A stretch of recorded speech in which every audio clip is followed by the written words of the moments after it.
Okay, Assalamualaikum warahmatullahi wabarakatuh and good morning. So today we continue our lecture 3 is about the Uniform Building Bylaw UBBL 1984. Okay, so they have many updates, the latest version. So every version they for the UBBL can upgrade to new. Okay, so dia still boleh guna walaupun dia tak latest ke tak update ke, tapi dia punya term dia lebih kurang dia, still boleh pakai. Okay, so why we use the UBBL? First, to consolidate the multiple bylaw promulgated under Town Board Enactment FMC Cap 137. Okay, so prior to the UBBL, every LA implement various bylaw and legislation to suit their needs. Tedious and time-consuming to submit plan with differ requirement in the different local authorities.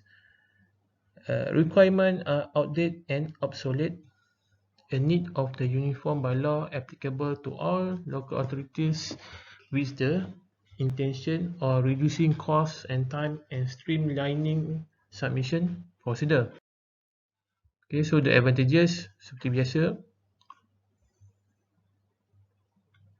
Okay, to establish the uniformity of standard of Malaysia, to regulate the design and construction of the building, to save cost expedition application, processing and approval of the development application, provide a comprehensive section relating to structural fire precaution and compartments, specify the eligibility of the submission person and their responsibilities and duties, and emphasize the use of Malaysian standard. Malaysia is not entire urbanized. The disadvantages of the UBBL. Malaysia is not entire urbanized. Uniformity of the application of the standard tend of the affect smaller urban area. Constant improvement and innovation in building technologies are at time will create the conflict with the strict interpretation of the certain by law. Difficulty interpretation by law, monitoring and implementation, and reviewing the effectiveness. The review of the UBBL to correct the grammatical, to eliminate the weakness, to eliminate the ambiguous statement, to update anything about the modern technologies, to remove obsolete, not applicable in Malaysia.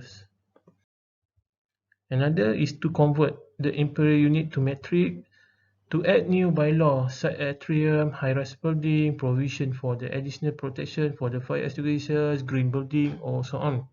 The new latest building lah. Okay, the amend certain dimension of the space, to simplify the definition, to simplify the submission form in the schedule.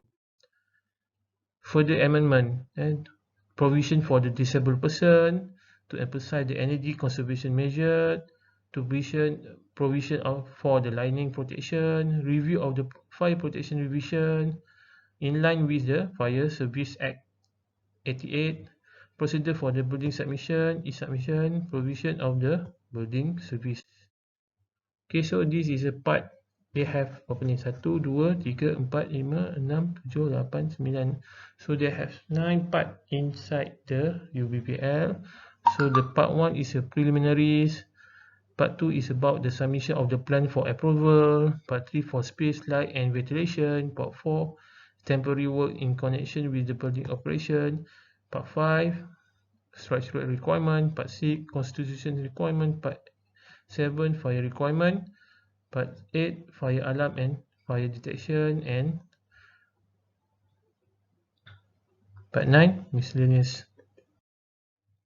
Okay, this is a summary about the UBBL.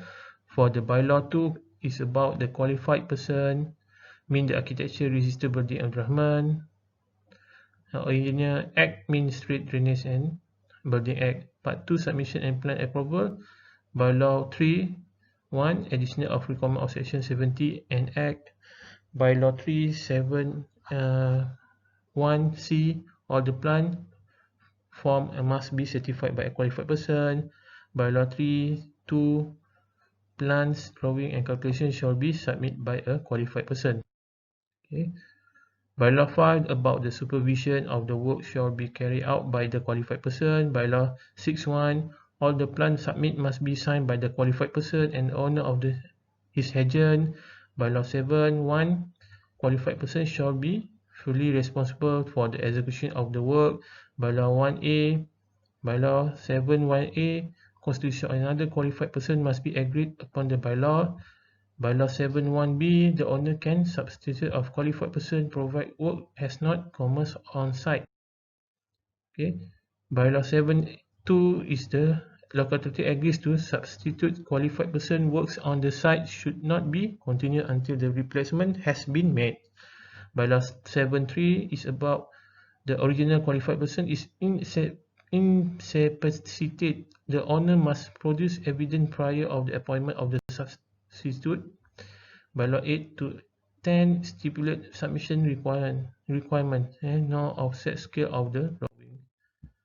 Okay, so there are many bylaw, so you can read and understand inside the UBBL.